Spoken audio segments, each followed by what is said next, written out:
एक भी इनकी कहानी रात का सिया अंधेरा छांव में धक्का हुआ। घर के अंदर एक खामोशी का माहौल बना हुआ था। खौफनाक राजमंद हुआ गुजरते वक्ती लम्हों को जिंदा कर रहा था।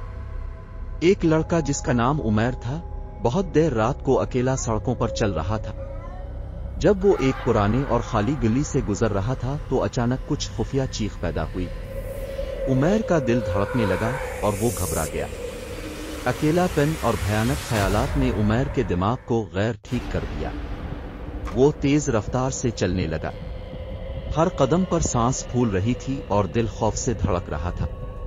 नजर में एक पुराना मस्जिद आ गया जिसका रंग अंधेरे में गमगीन लग रहा था। उमैर को लगा कि वहां पनाह मिल सकती है।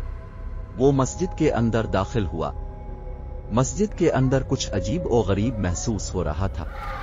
उमैर ने जब देखा तो दिलफरेब मंजर सामने आया। चांदनी रोशनी में वहां मुर्दे अलिफाटे खड़े हो गए।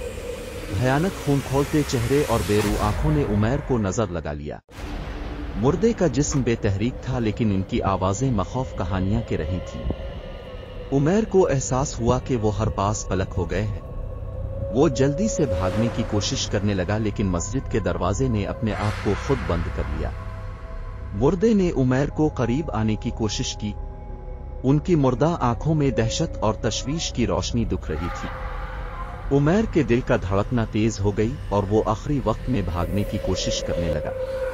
मज़बही की आवाजें, मुर्दे की चीखें और खौफनाक मुमारी ने उमैर को मुहकम कब्जे में ले लिया। अब वो यहां से नहीं भाग सकता था।